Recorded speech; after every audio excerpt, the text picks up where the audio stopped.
Akkam jirtu kabajamoota fi jaalatamtoota hordoftoota biiftuu Oroo bakkuma jirtanitti nageenyi keenya kan kabajaatii fi kan jaalalaa isin haa ga'u isiniin jenna. Itaan suuraan oduusaa kanaa qabannee dhiyaannee jirra. Hanga dhuma sagantaa kanaatti nu hojii turaan affeerraa kenna. Kun biiftuu Oroodha keessan jajjabeeffadhaa. Laayik sheer godhuu hin dagatinaa. Kallattiimaan gara mata duree oduu qabadhetti yeroo dabru oduun jalqaba. Qaamni Itoophiyaa muddamsuu marsaa biroo jalatti deebi'ee jira. Muddamsuun hamaan uumamee jira.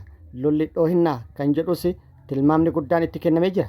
Gamtaan Awurooppaa muddamsuun uumame akka tasgabbaa'u yookaan muddamsuu uumame akka tasgabbeessan qaamota dhimmi ilaallatuuf waamicha taasisee jira. Dabalata odeeffannoo kana qabadhee jira.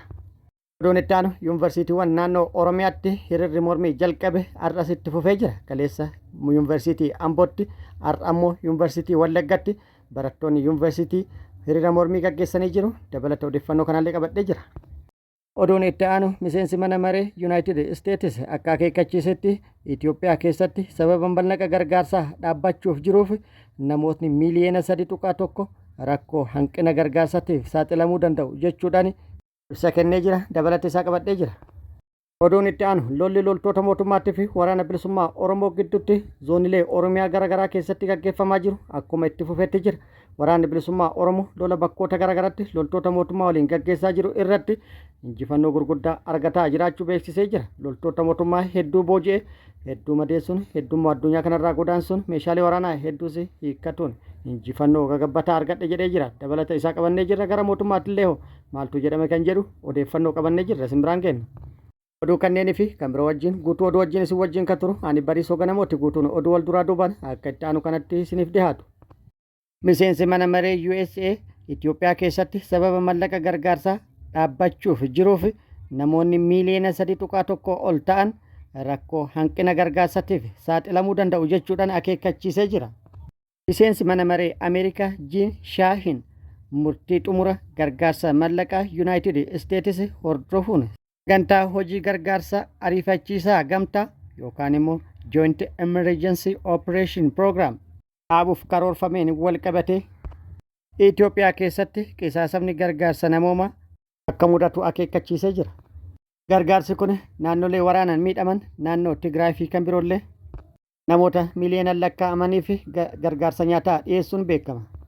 Kun akkuma jirutti ta'e xalayaa obbo Maarko Ruubiyoo barreessaniin Shaahin gargaarsi Joint Emergency Operation Program jedhamu kun waxabajjii bara 2020 keessa kan dhaabbatu yookaan kan adda citu ta'uun isaa koofi gadda guddaa kan uumu ta'uu ibsuudhaan yeroo kana keessa gargaarsi lubbuu oolchu kun dhaabbachuun isaa balaa guddaa qaba jechuudhaan akeekkachiisee jira. Oduun itti aanu yuunivarsiitiiwwan Oromiyaa keessatti hiriirri mormii guyyaa kaleessaa jalqabe har'as itti fufee jira. Barattoonni yuunivarsiitii Amboo guyyaa kaleessaa rakkoo tajaajila nyaataa qulqullinnaa fi akkasumas tajaajila fayyaatiin wal qabateen miidhaan deemaa jiru akka dhaabbatu hiriira mormii gaggeessuun guyyaa kaleessaa sagalee isaanii dhageessisanii jiru. Har'as yuunivarsiitii Wallaggaatti barattoonni yuunivarsiitii Wallaggaa hiriira mormii gaggeessanii jiru.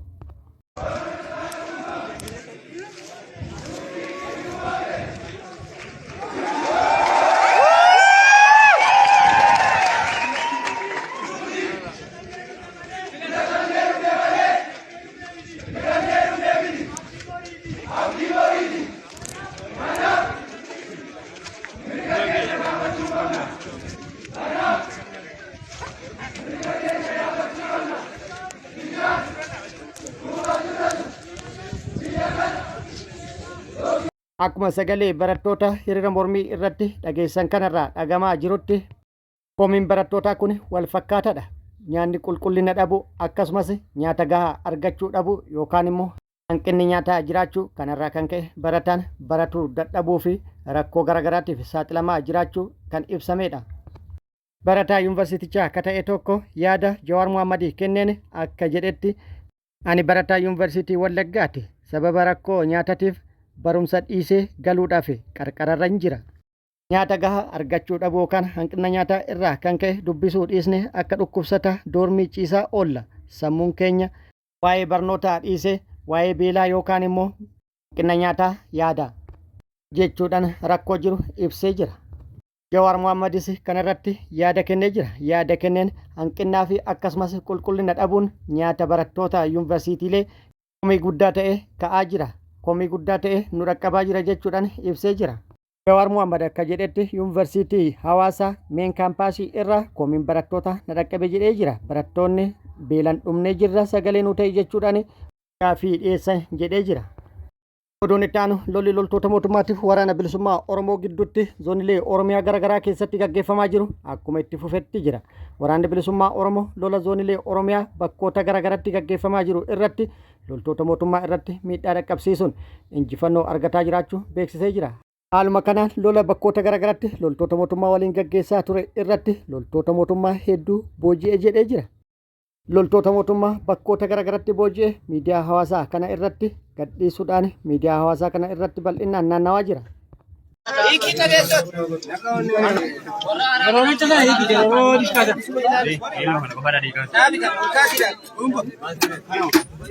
Isaan kunneen warroota carroomanii fi bakka tokkotti booji'amanidha. Suuraadhaanis bakkoota hedduutti kan booji'aman hedduutu jira. Sanneen keessa kan viidiyoo irratti argitan kun isaan birooti. Viidiyoo irratti akkuma argitanitti isaan kunneen illee bakka tokkotti kan booji'amanidha. Loltoota booji'aman kanaan wal qabate waraanni bilisummaa Oromoo naamusaa fi seera waraanaa kabajuun akkasumas booji'amtoota kabajaadhaan qabuu fi mirgi isaanii eeguudhaan haaluma seera waraana idila addunyaatiin kabajaan keessummeessaa jiraachuu himee jira. Akkuma jirutti ta'e har'as waraanni bilisummaa Oromoo loltoota mootummaa waliin lola gaggeessuu fi lola gaggeessa irrattis injifannoo argadhe jedhee jira. Waboon zoonii lixaa aanaa mana sibuu haroo fi jaarsoti diina haleeluun injifannoo boonsaa galmeessuu beeksise. Waraanni bilisummaa Oromoo har'a caamsaa 2026 godina lixa Wallaggaa aanaa mana sibuu haroo fi jaarsoti tarkaanfii guggubduu barrii barraaqaan fudhateen injifannoo boonsaa galmeessuu beeksisee jira.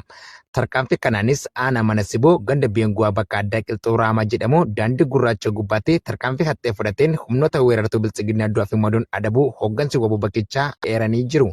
Kana malees godina lixa Wallaggaa aanaa jaarsoo ganda odaa gaanqaa gabaa jimaataatti tarkaanfii jabaa fudhateen qawwee akamaa 5 dugda waraanaa irraa hiikateera. Dabalataanis aanichuma bakkeewwan adda addaatti tarkaanfii fudhateen injifannoo boonsaa galmeessuu beeksisee jira. Ittuma fufuun godina lixa Wallaggaa aanaa Haroo ganda keekitti gaachanni sababal'aa waraanni bilisummaa Oromoo tarkaanfii fudhateen humnoota faasistii BP du'aa fi madoon adabuun 4 jira harkaan qabeera. Gama meeshaatiin qawwee akamaa 4 fi qophii waraanaa irraa hiikachuu beeksisee jira.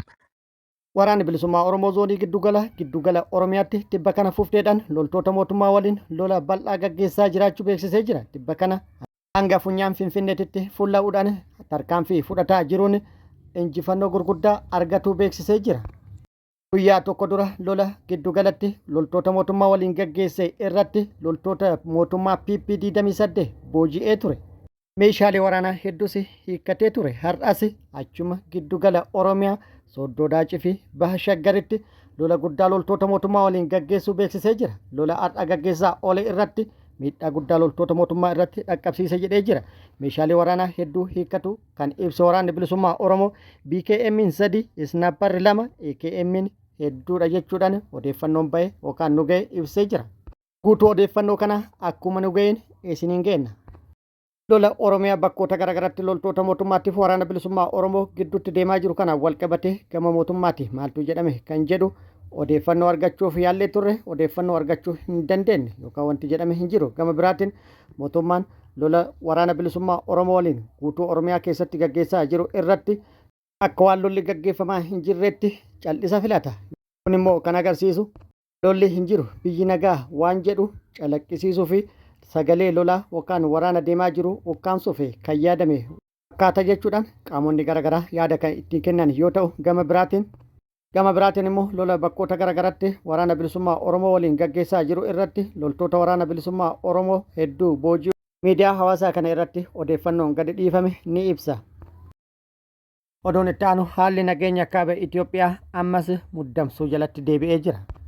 Hulaa galaana diimaatiin wal qabate Itoophiyaan hulaa galaana diimaa deebisuuf qophii gahaa taasisaa turuu fi yeroo garaagaraatti irra deddeebi'uun asabiin to'atuu fi ajaja qofa eeggataa jira jechaa turanis hanga har'aatti asabilleen hin dhufne. Kanaan wal qabate muddamsuun guddaan kaaba biyyattiitti uumamee ture. Yeroo muraasaaf waan tasgabbaa'ee fakkaatus amma irra deebi'uudhaan muddamsuu hamaa keessa galaa jira. Dhibba kana bifa haaraatiin gama Itoophiyaa yookaan mootummaa federaalaatti qophiin lola kaabatiif taasifamaa jirus cimaa jiraachuun himamaa jira.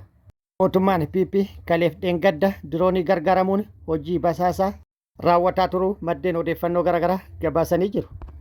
Akkasumas meeshaa waraanaa Eertiraa irraa gara naannoo Tigraayitti TPLF dhaqqabaa ture hedduu boojine jechuudhaan gabaafamaa ture. Gama kaaniinis Eertiraa fi TPLF wal ta'uudhaan qindoominaan Itoophiyaa irratti lola banuudhaaf sochii taasisaa jiru jechuudhaan maddeen odeeffannoo garaagaraa gabaasaa jiru. Muddamsuu kaaba Itoophiyaatti uumame kana wal qabate gamtaan Awurooppaa naannoo Tigraayitti tasgabbiin akka uumamu waamicha taasisee jira. Gamtaan Awurooppaa haala naannoo Tigraay keessatti deemaa jiruun wal qabate yaaddoo guddaa qabaachuu ibsee jira. Gamtichi gareen hundi hatantamaan muddama jiru akka tasgabbeessan gochaawwan waliigaltee nageenyaa bara 2022 mallatteeffaman laaffisan yookaan laaffisuu danda'an irraa akka of qusatan waamicha taasisee jira.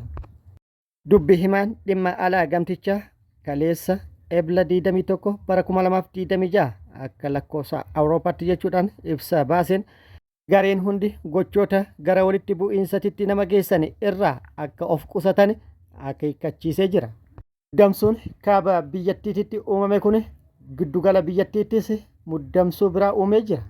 TPLF fi Eertiraan qindoomuun lola bal'aa mootummaa federaalaa irratti banuun guyyaa 2 keessatti Finfinnee to'atuuf karoora qaban jechuudhaan odeeffamaa jira. Lola akkanaa kana hafarsuun uummata kakaasuuf yaaliin taasifamaa jiraachuu waan agarsiisudha. Kabajamoota fi jaalatamtoota hordoftoota biiftuu Oroo oduu namaaf qabadde kanaan gammaa kana guutuu oduu wajjin isin wajjin kan ture ani Bariisoo Ganamooti. Hangeerootti aanutti deebinee wal agarruutti nageenyi rabbi isiniif haa baay'atu. Nagatti nu turaan hawwii kennaa nagatti nu turaa.